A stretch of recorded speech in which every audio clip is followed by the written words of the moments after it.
I went live earlier today, and my intention was to answer a bunch of questions, and I didn't. I ended up talking way longer than I meant to about what I was talking about, which was 5 ways of knowing that you're slipping into lie land. You know, putting your priorities in the wrong places, choosing form over function, that kind of thing, and how to sort of bring it back a little bit and make it so that you're not drifting, you're not getting stuck in that place. And I was like, I want to take more questions, and then I just never did. So I thought I'd take them now.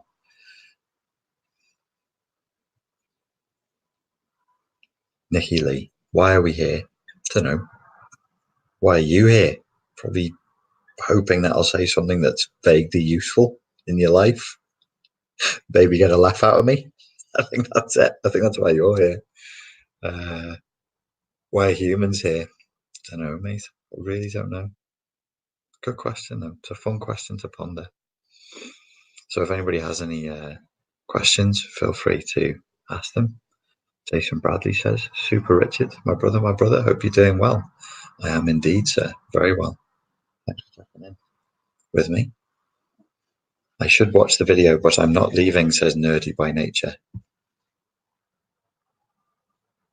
I have an American number that is texting me as I'm going live, asking me about space squids. What's a space squid to do about this? That sounds like Chris. I think that's Chris Beardmore. Probably knows I'm live. How can you be posh and scouse simultaneously? Asked Morgan. It's a really good question. So when they shoot Peaky Blinders, you know, the show Peaky Blinders, they shoot it in Liverpool, and a lot of it actually gets shot in the Wirral. Polly's house, where they were shooting the external shots of Polly's house, I'd actually shot there 3 days previously. My auntie runs a vintage ice cream van, and they'd chosen the same shot, the same externals, because it's lovely. It's in a place called Port Sunlight. So I'm actually from the Wirral, so I'm not a Scouser, though the accent is Scouse. I'm from a place that's nearby, and I think the first 2 or 3 seasons they shot up there a lot, which is why everybody's accents were so bad. You, Morgan, as a Brummie, probably were sat there wincing over how awful the Birmingham accents were, and some of them sounded a bit Scouse. And I know that old Scouse and old Brummie accents do sound similar, but I think the cast and crew that were around, all the actors were all had Scouse accents, and I just got into them. So the town posh and Scouse at the same time. I'm actually from the Wirral. Joe's Chat and Parents Vlogs says plastic Scouser. That's what proper Scousers call people from the world, plastic Scousers or wolves. So my really cool nickname on the door back in the day when I worked in Liverpool was Richie the Wool. Can I get a cooler? No. John Salov says, can you share your thoughts on MDMA therapy for CPTSD? I'm getting ready to try it and quite anxious about it. Based on my understanding of that, and I only glanced through the research paper, I didn't read it properly. It's not really my area of expertise. I don't know that I have an area of expertise. Random comments about films, that's probably my area of expertise. It should be fine, mate. It should be fine. MDMA I think the idea, it sounds, if you take away all this, the psychology and the technical terms, it's kind of a simple to the point of being crude solution to trauma, which is that you'll be flooded with good sensations of love and connectivity and euphoria, because that's what MDMA does. And that perhaps this will create a kind of neuroplastic response whereby you can carry that experience forward into your daily life. So if you imagine an intensely pleasurable experience leaves behind an imprint in the central nervous system in the way that a very painful or traumatic experience would, the idea would be that you'll just carry that forward, that your brain, your body, your hormonal system will generalize and go, yeah, okay, so if it was okay over here, could it be okay over there? It should work, mate. It should work. You'll be fine. You'll be fine. It's coming from a good place, and you are safe. Martine Harris says, I work in mental health. You are teaching me so much. Good to hear from you, Martine. Shout out to everybody who works in mental health and to all the nice psychotherapists and counsellors who recommend my work and stuff. I really appreciate that. I appreciate you tuning in, Martine, and I'm glad to hear that you get something from what I'm saying. Are there any side effects? I don't know the dosages that they give it if they're using it to treat for I've never heard of it being treated for CPTSD, as John asked. I've heard of it being used to treat PTSD. I imagine the dosages would be small. So when I was a kid and we took MDMA or we took pills in clubs, there were side effects, but you don't know what it was cut with and you don't know what the dosages are. So I imagine they'll give quite a gentle dose.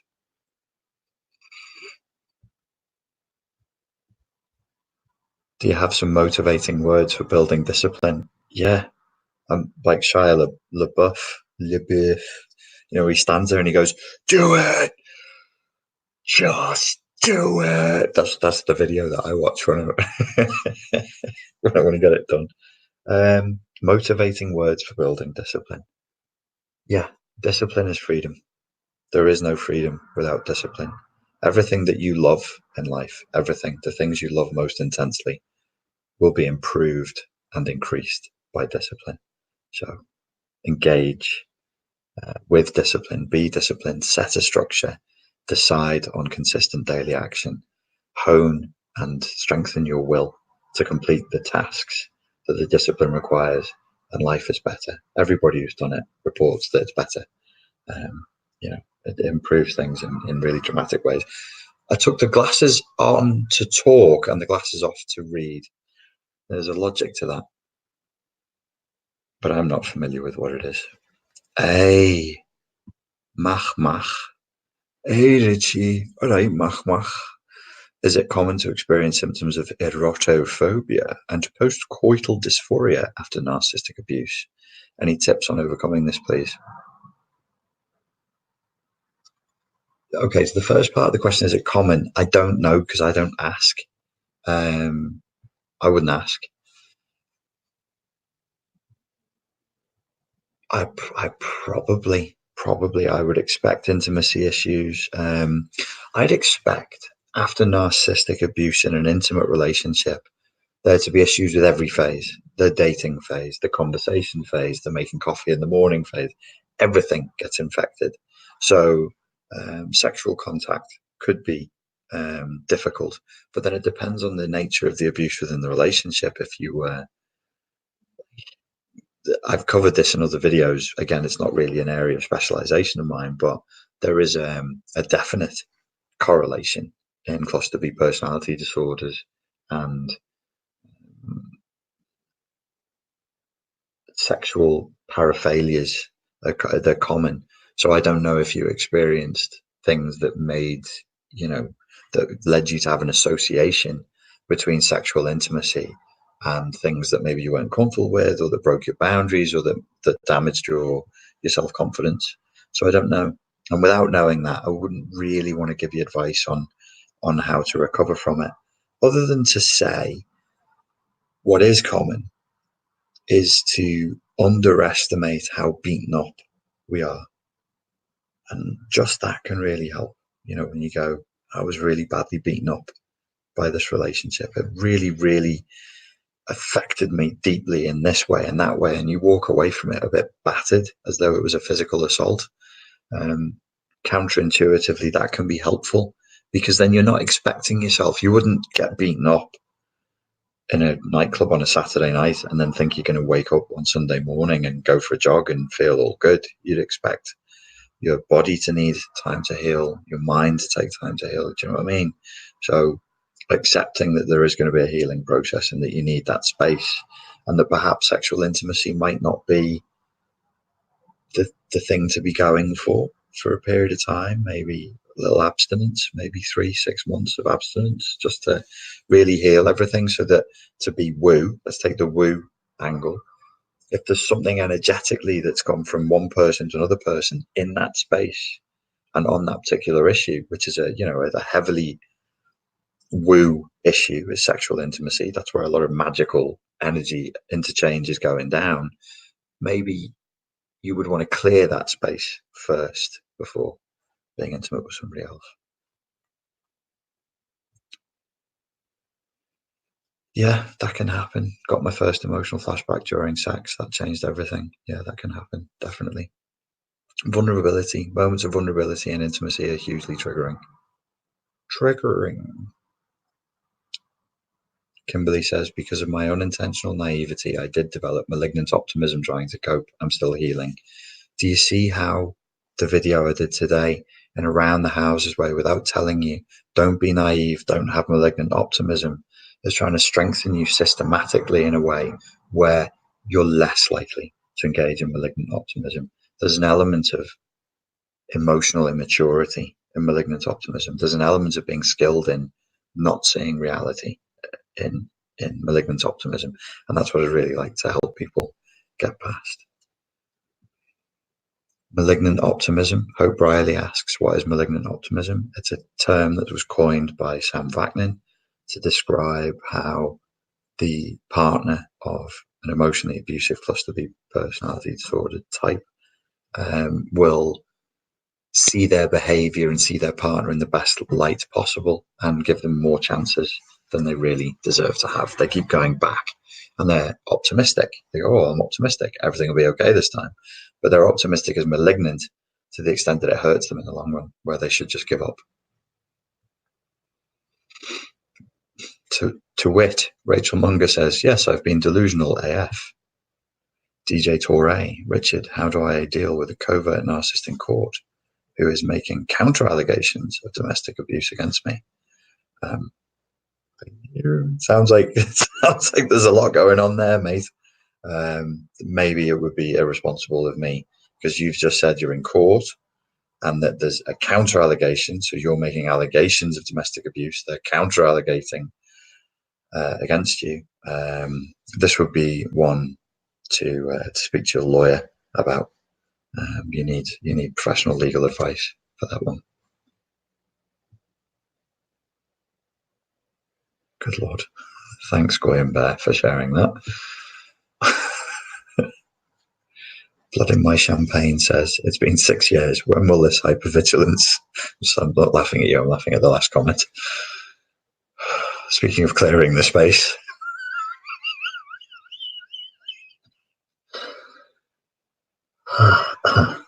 Thank you, Goyen Bear, for that. When will this hypervigilance be over and how to deal with it? The hypervigilance should be seen as a PTSD response. It's a response to trauma that you're going through, and it should be treated in that light and with that degree of compassion. You know, you experienced something that was really traumatic and painful, and now in response to that, you're looking for more danger. It should also be treated as a CPTSD response. It's an emotional flashback that's rooted in the trauma. So if you can reduce the emotional flashbacks and develop your emotional literacy, the hypervigilance should pass. I have a tool that helps you to develop your emotional literacy. If you go to Instagram, at Richard Brannon on Instagram, there's nothing there now. There's just a series of boxes that describes exactly how to do emotional literacy maps, and it gives you step-by-step instructions. You start in the center box. I wonder if I have. I'm not even sure if I have Instagram downloaded on this phone at the moment. I had to come off Instagram. It was making me feel weird. I didn't feel very good. I was all right for about a month, and then I was like, "Oh, it's happening again! It's getting a bit tricky." So it came off. But if I go to the cyber webs of a browser, look at this. Okay, so if you go and you scroll down, and then you say "Start here," and you hit that, and with all of these, as you hit them, and then go into them and swipe the other way. Swipe that way. Swipe from your right to your left. You'll get instructions on exactly what to do and exactly how to use the whole of the thing. I nearly called it an app. It's an app that's in development, basically, but it completely functions. If you do one emotional literacy map a day, every day for 30 days, your hypervigilance will reduce.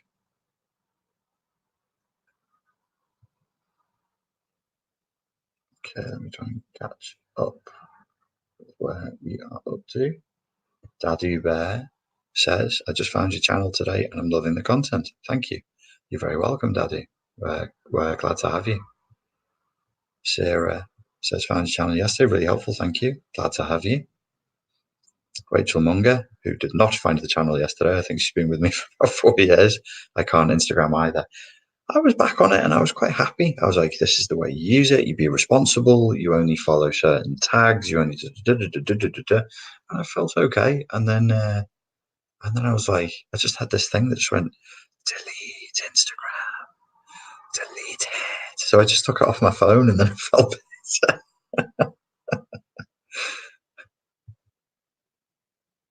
Okay. I'm looking for questions here.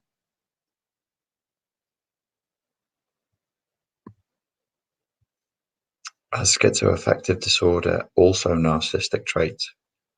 I don't know enough about schizoaffective disorder. I have not heard of one of the symptoms of it being narcissistic traits, but you know, this is like an exercise in it's like a philosophical academic debate. You go, here's my model for what's wrong with this person, and it has this and that element and that element and that element, and this is how we test for it. And then you go, here's my model for this person. It's not very scientific, and they cover for that by saying, well, it's all on a spectrum and it's all comorbid. And you go, oh, okay. So is it possible for somebody with one disorder to have traits from another? Absolutely. Do narcissistic traits indicate full-blown NPD? No. You can have quite pronounced narcissistic traits and still not qualify as having NPD. So I hope that helps.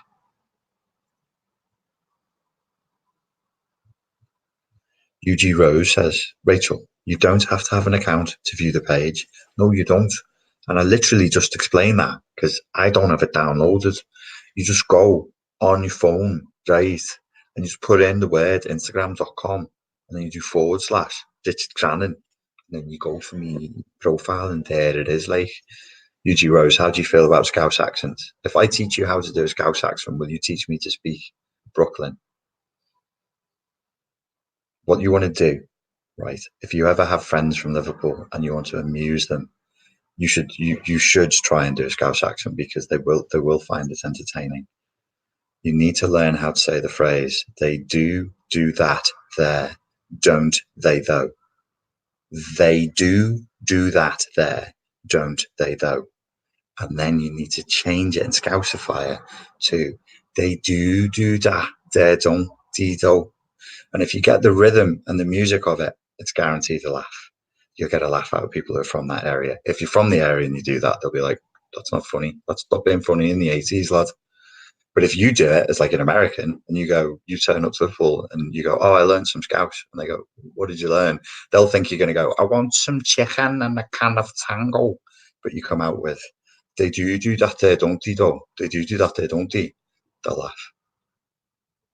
What is the percentage of cluster B in the population? I don't know. The truth is, Tomek, nobody really knows. Usually it's given as for NPD, it's 1%. But then some research says it's as high as 5.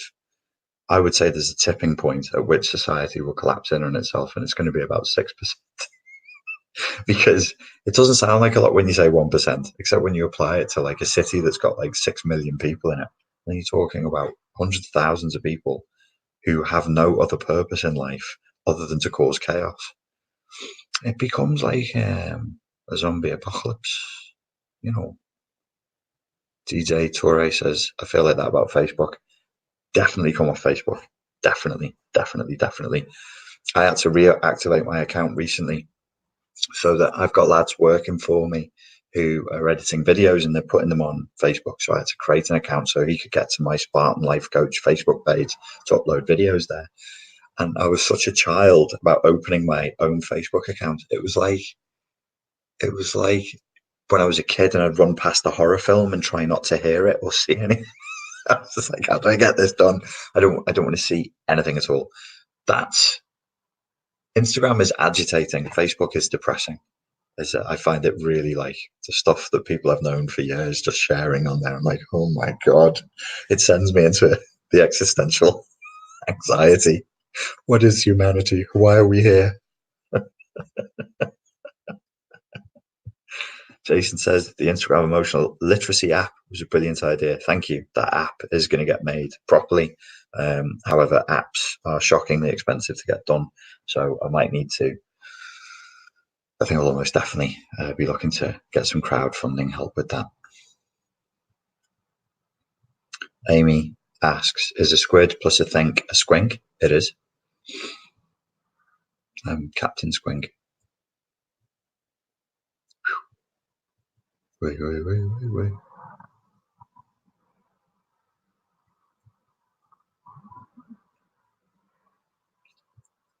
I impersonate Craig Charles well enough, so I'm hoping that qualifies as a decent Scouse accent. Yeah, that's proper Scouse. Craig Charles is a legend. Flipping legend. Wonder Woman. Do you think physically attractive and doing the emotional literacy can work better? Oh, physically active. Flipping heck. Freudian slip. You know why that happened? Because it must have been an unconscious response to the icon of a lady you've got. And then for a second there, I just went physically attractive. Do you think physically active and doing the emotional literacy can work better? It's something I need to talk about on the channel. It's a really tricky subject because I'm not a personal trainer, nor am I qualified in that realm. But me personally, I don't know how anybody gets by without going to the gym. It's really, really critical for me. And I have to stay pretty healthy. I have to stay pretty in line with diet and everything else for me to feel good. Like I want to feel good. I want to feel connected. I want to feel switched on. I want to feel like things are working. Yeah, the physical side of it is really, really important for me. James T. How would you handle a wounded animal type? I heard that one before. Covert narcissist, where they're either being smug and cocky to your face or acting pathetic as if they're under attack in front of people at work. How would I handle? I don't know. How would I handle being smug and cocky to my face? So they're being one thing to me and one thing to other people. I don't know, mate. I really don't know. The covert, vulnerable, fragile narcissist, the vulnerable predator. These are the games that they play. These are the games that they're really, really good at. You're talking about a pattern of behavior that overlaps with borderline personality disorder. It's extremely frustrating. How would I handle it? I suppose the first place I'd come to is, where am I up to emotionally? How do I manage my state? And then what's my objective? What do I need to get done in relation to this person? What are they stopping me from doing? And then I'd be looking at what the power dynamic is, not just the psychology, like what's wrong with them, what's wrong with me, how do I feel, how do they feel, but what can they do? What can I do? Because if I'm their boss and at the drop of a hat I can cut off their money, it's a different power dynamic than if they have control over me, or if I'm their landlord and at the drop of a hat I can kick them out. It's a different. So you've got to look at the power dynamics as well, and then look at what you can do, what you can't do, and take a full, objective assessment, like it was a military campaign, and come up with a battle plan, and make sure that your objectives are paramount. Like, what is it you're trying to get done, and then get it done. Do narcos know they are narcos? They know that they are, because when they walk into a room with a gold-plated phone with that song playing, then they know they're narcos. I can't remember the name of that song. It's a really, really good song. What's the song from the series Narcos? Anyone?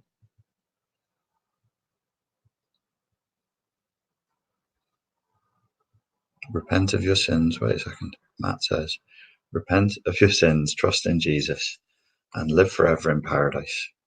Thank you, Matt.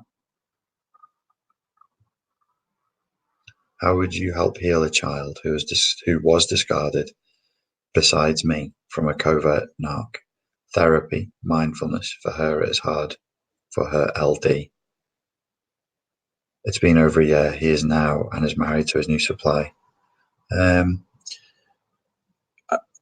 don't. Is the child yours? I think like there's this modeling principle that I come back to a lot,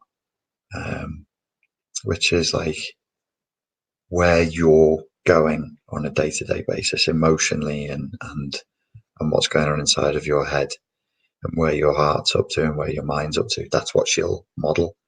So if you want her to feel okay and you want her to feel safe and boundaries and sovereign and like she has the right to ask for what she wants, then you should go there first and she'll model that. She'll track you on that one. I mean,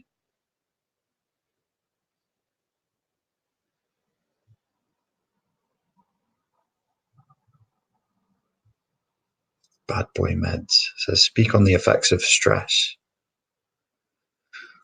lack of empathy, lying, false self, lack of identity, self-loathing has on the narcissist's physical and mental well-being. Wowie, yeah. I think it's hard work. I do think it's a high energy job to pull off a scam at the soul level every day. And I would say I have seen a correlation with physical frailty and NPD. Sam Vaknin has written about this, but the way that he described it is he says it's not real physical frailty, it's hypochondria. So he said that there is a correlation. I've not read the research, but we can trust Sam. He reads the research that we don't. But there is a correlation, a big correlation between NPD and hypochondria. So they'll always think they're sick, and they'll think they're sick with the weirdest, wildest, most special diseases imaginable. That's one thing. But I think what you're asking me is, are they actually more prone to physical sickness? And I would say yes. I don't really know. I don't really think back in time. I mean, I've known like people who I've known closely for years who are definitely NPD. One of them never gets sick. I can think of three fitness freaks. One of them never gets sick. Never. Super fit. Barely ever sick. And then the other two don't ever get sick. But then when they do, it's so dramatic and they'll end up in ER. And it's not hypochondria. Like they really are very, very, very physically sick. So I see where you're going with this Bad Boy Meds. Yeah, there's stress overall on the system of trying to spin all these plates and pull this big heist off, hyper vigilant to the responses of others. If you want to go woo on it, I've said elsewhere that there does seem to be a correlation between physical strength, robustness, the capacity to be healed and to fight off disease with being present and with being in your body. And narcissists never really are. They're always watching things from the second person. They're always trying to watch it. They're always trying to use you as a mirror. So they're constantly looking at you, trying to figure out, running the simulation in their head of how you see them. So they operate in the second person and the third person.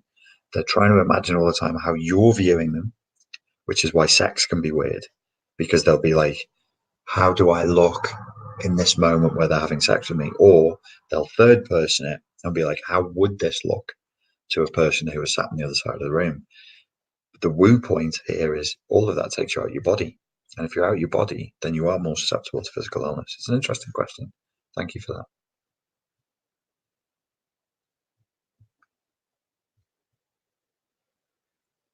Yeah, yeah, yeah, absolutely, Paula. I mean, there is apparently there's research out there for this as well. Um, Sarah Lilly says social media is so hard when digs are being made constantly. Should I stop looking? Hmm. It sounds like you might be answering your own question. Yes, yes, you stop looking. Just come off it for a while.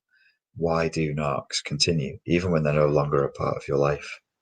Because demonstrating their power over you is is critical. is critical. So if they've crushed you utterly and they know that they're leaving you heartbroken, then they can walk away because they've proven their power over you. If they're leaving you and you're okay, then no, they're not going to leave you alone until they can make it that you're not okay. Okay says they want to control. Very true. Elaine Sheridan says, are you live now? Yes. Yes, I am. Very.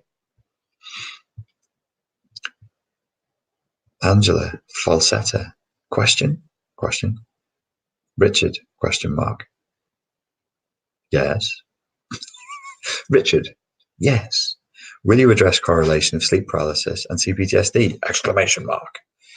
Is not as bad after 2 years no contact as it was. Love to you from New York. Thank you, New Yorkian. There isn't really going to be a correlation between sleep paralysis and CPTSD per se, but okay, what is sleep paralysis? Sleep paralysis is your body's asleep and your brain wakes back up. So you go asleep as you should, your body and brain go into unison, they go into congruence with each other, and then as you're lying there, you'll notice your thoughts are becoming more plastic and weirder, and they move in different directions, and you're ready to go out into the intradimensional space, and you're ready to be a space squid.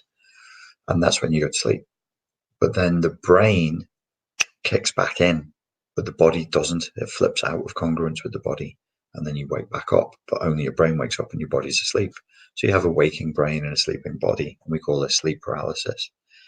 CPTSD, yeah, it can be a factor, but I don't think there's a major correlation between the two, because one thing that can be a factor with it is working too hard, stress, overuse of caffeine.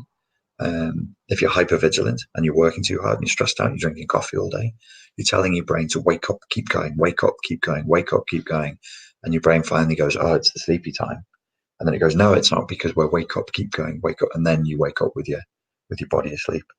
So yeah, it happens to people with CPTSD. Of course it does, but it happens to anybody who's in a hypervigilant state. And if it happens to you a lot, cut all caffeine from your diet, all of it, just cut it all out. And be amazed to see it just disappear.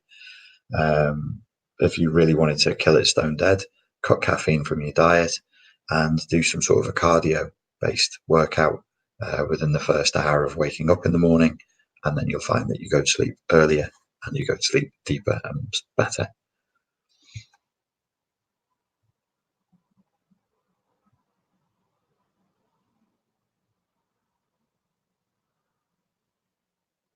Does it work when you come in contact with a narcissist again, just totally ignoring their existence? Says Joan. It depends on what you want. It really depends on what you want. What's your objective? So if you say, does it work? That implies that you have an objective in mind. If you want them to go away and leave you alone, a lack of response seems to be key, because they're feeding off your emotional responses. So the less you feed them, the more bored they're going to become. And then they suffocate. They suffocate in the absence of an emotional response. So they have to swim away and go and feed off somebody else. So yeah, I wouldn't say totally ignoring their existence, because they may then be driven to provoke you in some way, but giving them very dull, flavorless food to eat in terms of your emotional responses would work well.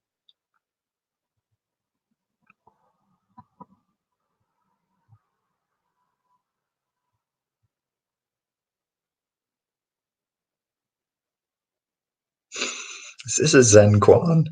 Ana Luisa says, you can tell a Brazilian to cut coffee, and then loads of laughing smiley faces.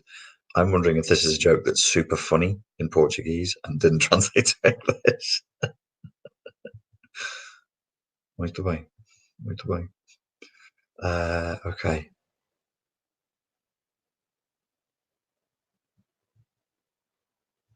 TJ Torre says, oh my God, I never have time for exercise. Sounds like I really need to try and incorporate this. Yes. People with CPTSD need it, I think. I think it regulates you. You know, it's sort of like you can express a little bit of adrenaline. You can express a little bit of the stress hormones that build up flush your body with endorphins and serotonin. Not that different to the basic principles of the MDMA therapy that John mentioned. I think his name was John, mentioned earlier. So yeah, it's a good idea, a very good idea.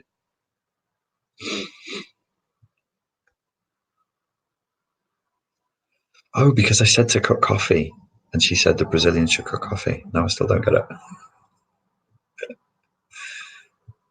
Jeff Watkins says, I'm working in espresso at the moment myself. Good for you, sir.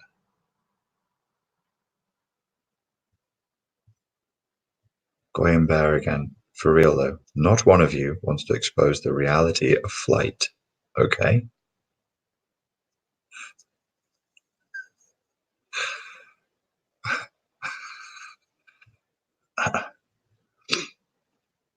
Chris Tully says, will there be many more videos on the overall state of the world? Yeah, man. I want to keep talking about that, for sure. For sure, for sure. If you want to ask me about it, I'll answer your question. Matt W says, coffee is good. Amen to that.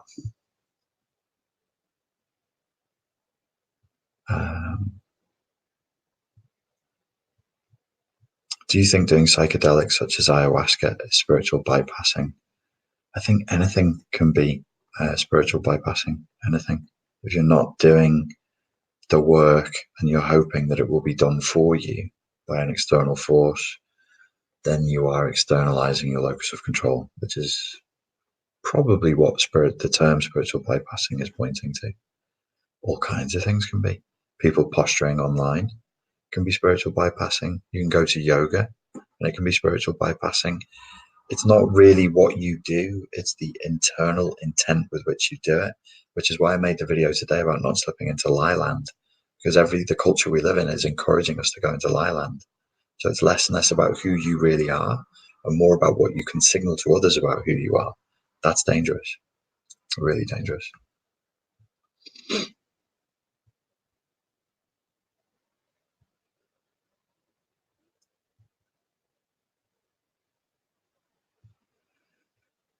DJ Agatha points out that the CPTSD is not recognized in the DSM-5 or the ICD-10. It will be more widely recognized in time, I'm sure. Kimber says, could you go back to what's the point question and answer it? Sure. What was the question? Why don't you just copy and paste the question and I'll answer it. I'm not going to scroll up for what's the point. I'll give it a quick go right now.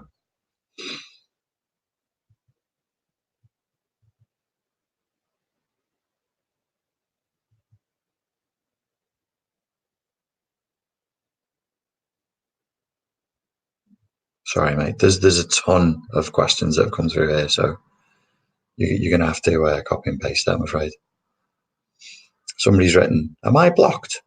No. If we can see you, you're not blocked. Once you've been blocked, we can't see you.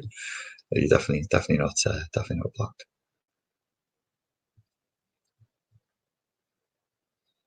Okay.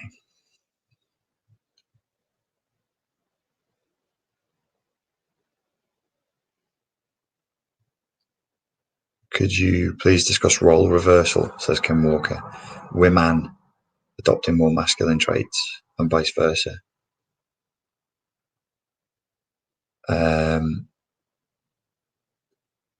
Yes, I can.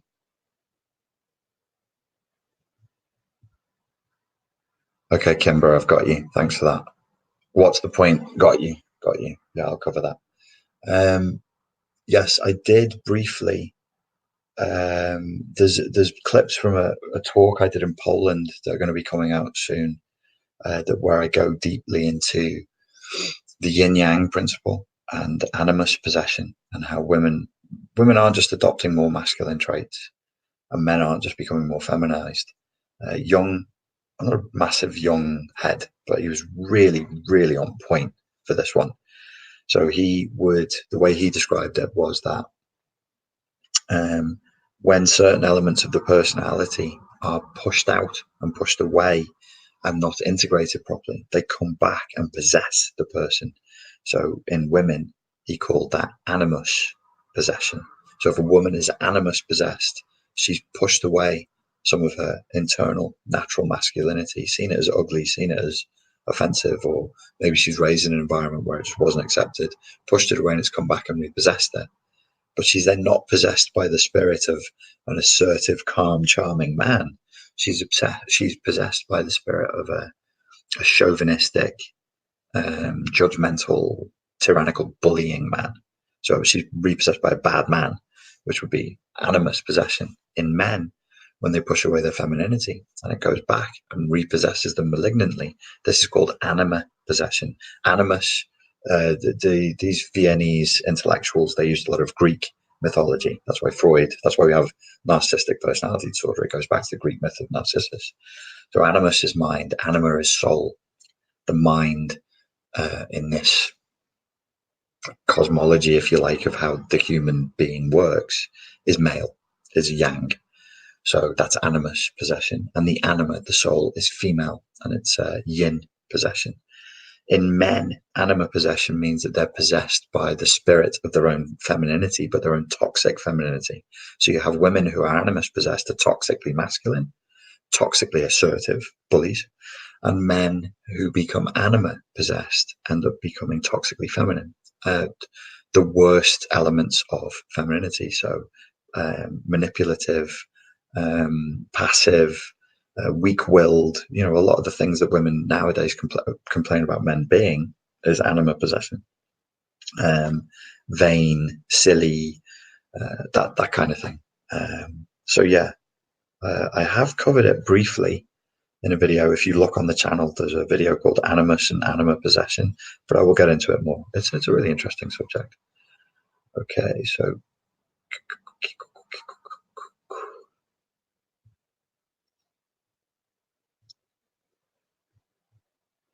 Gina asks, do you know the scientific term kindled nervous system? No. Believe it was before proper PTSD. Ooh, I like old scientific terms. Sometimes they're useful.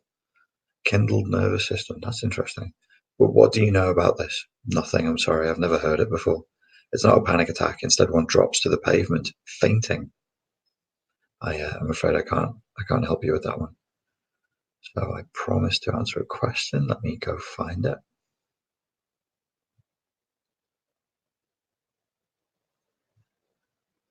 Any man making me feel I have to be more masculine means I don't feel safe. Yes. That's one of the things I covered in that talk, which is like, if we're yin and yang, and remember that like that men have feminine and masculine energies, and women have feminine and masculine energies, and you have a system that has yin and yang in it. And if I abrogate the yang space that I'm supposed to occupy, and I pull out of the yang space, you have to fill it, and you'll do it unconsciously. You won't realize you're doing it until afterwards. You'll be like, "Hey, he just made me out like a man." Yuji Rose says, "At Kim, animus possession." It was Yuji Rose that taught me about animus possession first. I'd never heard of it before Yuji Rose mentioned it to me.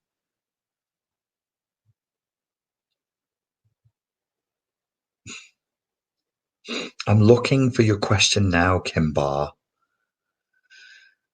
It's just that, like, there's one or two other people who've commented. Don't know if you noticed. Scrolling.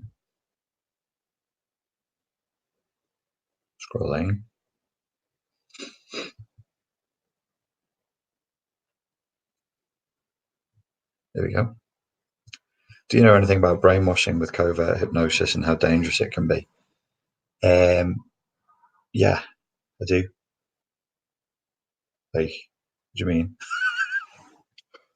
Yeah, it's a tricky subject, this one, to get into, because it's like if I want to get loads of dislikes on a video, this is what I would tell people: you're brainwashed. You're not as smart as you think you are. Probably not even close. And if you knew what the disparity was, you'd be really sad and really angry. We're all brainwashed.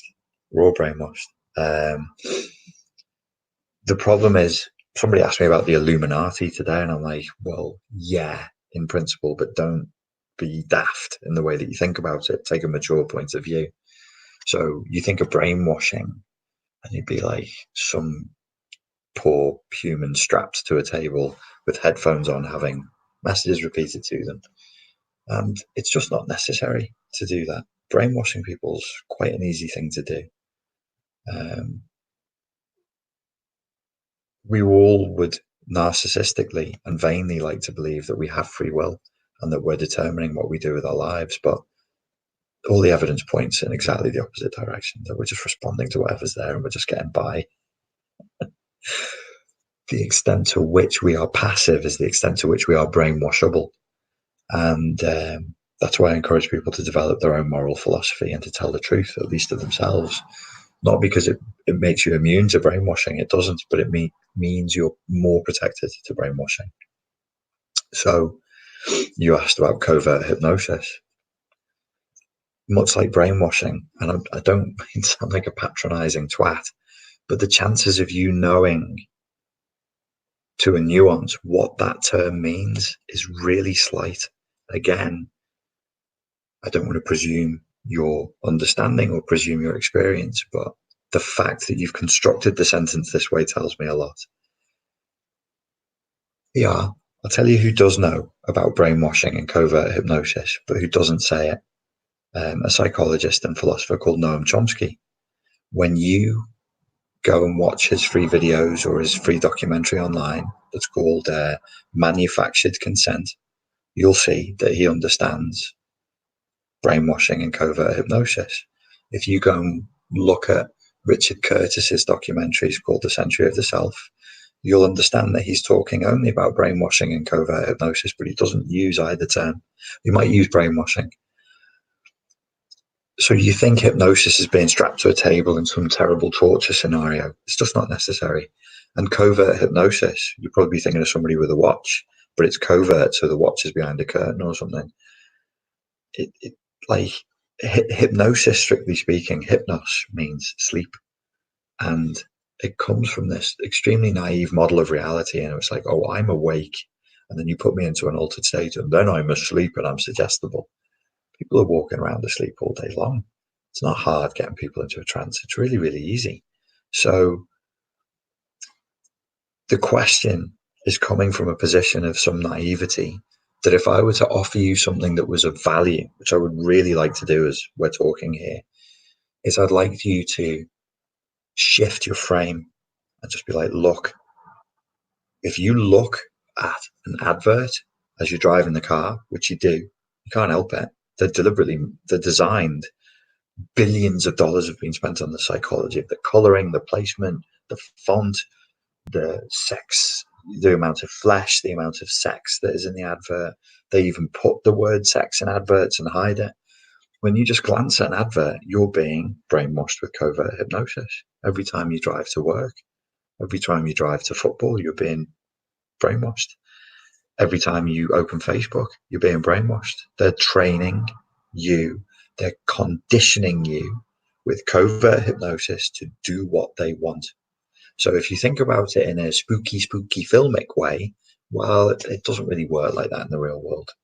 It doesn't need to, because the truth of hypnosis, and the best person to get information on this about is Darren Brown, who's demonstrated this multiple times, is massively about compliance. So when I do hypnosis work with a client, I'm not telling them to do something they don't want to do.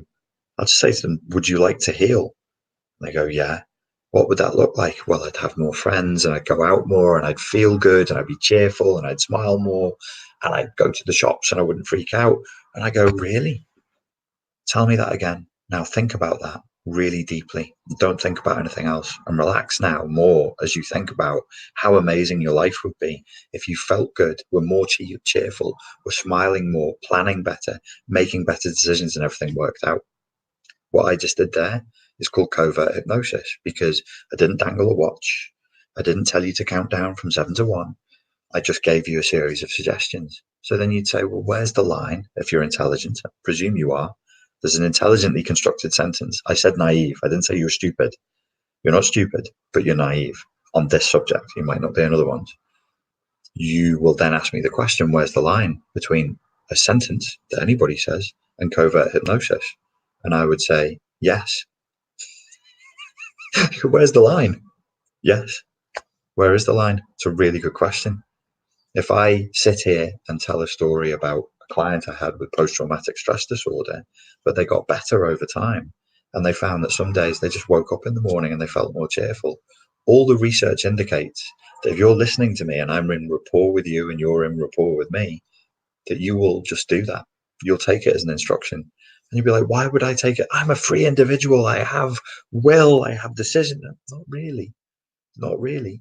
You know, your big gurus, your big success gurus, and they'll tell you to do stuff. And you'll be like, it doesn't seem to be the thing that makes a difference. But they know what they're talking about. Trust them. Trust them. They know what they're talking about. You shouldn't trust all of them because some of them are scumbags, but some of them are really good. And they'll tell you to change the people you hang around with. They'll tell you to change the people you're spending time with. It's so critical because you'll just do what they're doing. People hang around with me who've never gone to the gym before. And all of a sudden they're like, oh, fancy going to the gym. Can I go with you? I never push going to the gym on people. Never. It's pointless. Pointless bullying people into doing something they don't want to do. But if they're hanging around with me and they see that I'm doing it, they go, oh, yeah, well, I thought I'd just give it a go. So if I tell you a story in which somebody got better and then their life just made more sense and they had a better sense of humor and they were having more fun and enjoying themselves more, that technically is brainwashing with covert hypnosis. It's great, isn't it? I can even do it in a silly accent and you're still going to listen to me. You divvy.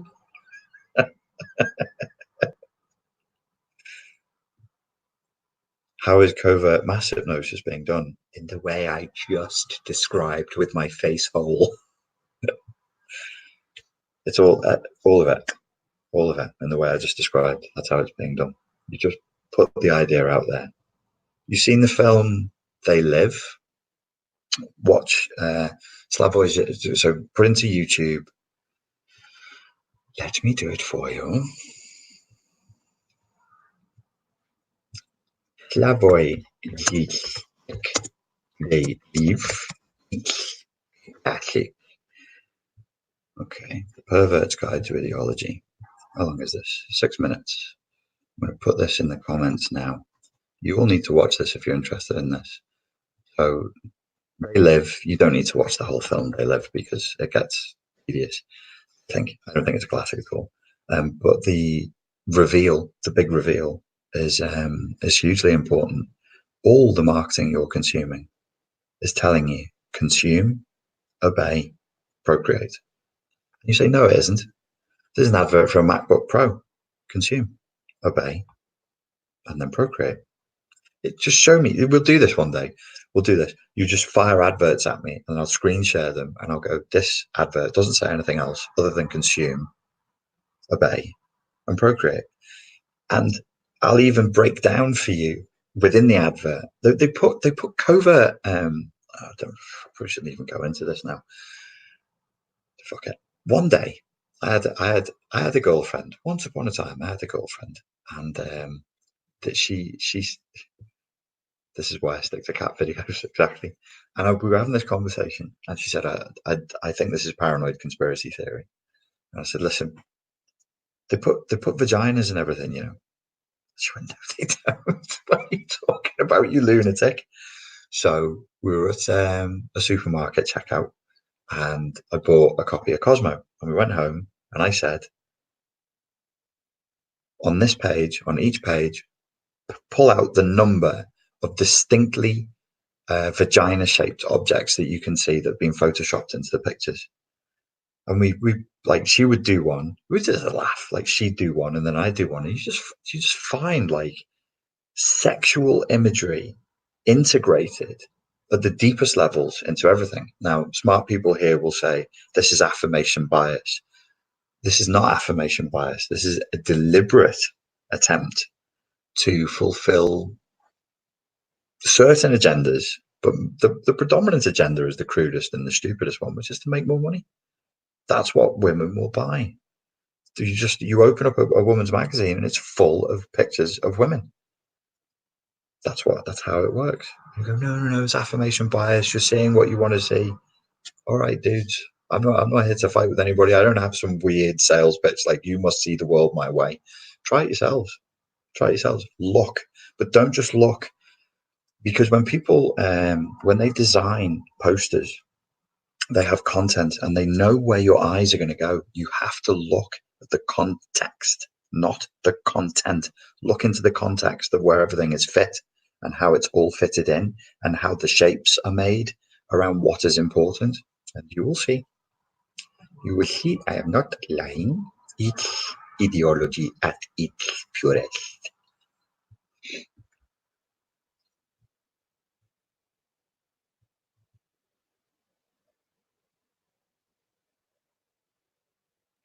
Women's magazines are poisonous. Yeah, there's a lot that goes on there. There's a hell of a lot that goes on in the magazines. There's a hell of a lot that goes on everywhere. The problem is that it's not nice to think like that your head is being affected in that way, but it really is. It really, really is.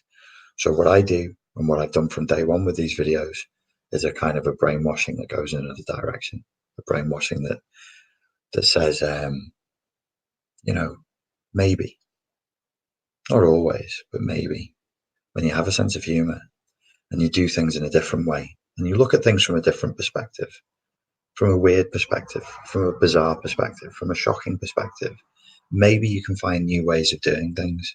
And when you try those new ways of doing things, you can get different results and they make you feel different. And then you see the world in a different way and you keep doing that thing that worked well, that makes you feel better over time, to the point where you actually do genuinely feel better. Because when you make good decisions in life, you actually get better results. The more good states you're in, the more you'll find yourself making really good decisions because you just feel happier. People who are in good states make better decisions and then you get better results.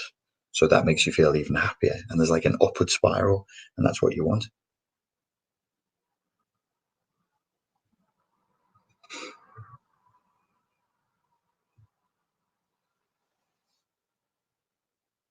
Here's the lady bits.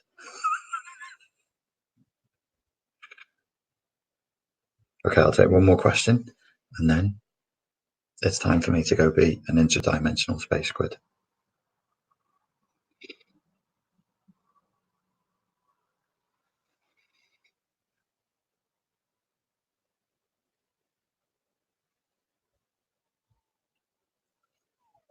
God, everything is moving really quickly, or my brain is now moving really slowly.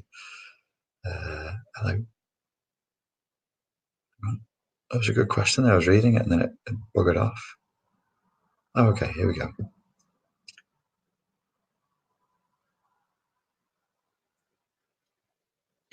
Uh, Mickey Jarrett said the old Japanese dude who said don't go into nature too long or you'll come back weird.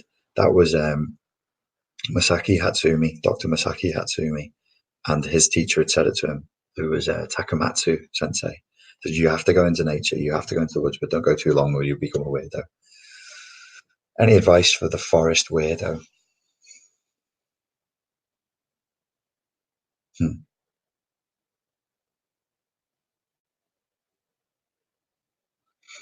I watched a Jordan Peterson clip the other day, and he made a really, really good, subtle point, which was that humans as an animal didn't really evolve to adapt to an environment like other animals did. You know, fish are adapted to streams and to the sea and to lakes, and monkeys are adapted to the trees. And he said, but we're not. Not really. You could argue that we are to like the savannas to a degree. But he said, really, our environment is other people. Now, it doesn't matter whether that's right or wrong. This could be a psychological point that's so vague, it's in the element of poetry. But I think it's a useful way to think about it. So if you're a forest weirdo, that means that you've lost sight of the forest, which is other people. Why? Because I can almost guarantee that your pain has come from people. And what happens for people who have CPTSD and who've suffered at the hands of others? They become heartbroken with humanity. They're hurt. People hurt them. People have hurt us. So we don't connect with people anymore, though we want to. We're lonely and isolated, and you want to connect with other people, but people are dangerous. And then you've got this question where you say, well, do I not trust people? Or is it that I don't trust myself to make good decisions about people? So if you're a forest weirdo and you want to come back to the forest, which is people, and to connect again, you kind of have to fall back in love with humanity and human beings. And when you love somebody, you have to forgive them. You have to forgive their weakness, their vulnerabilities, their frailty, because people lie and they cheat and they steal and they do all that. And it doesn't mean that they're to be disposed of. That's just part of being human.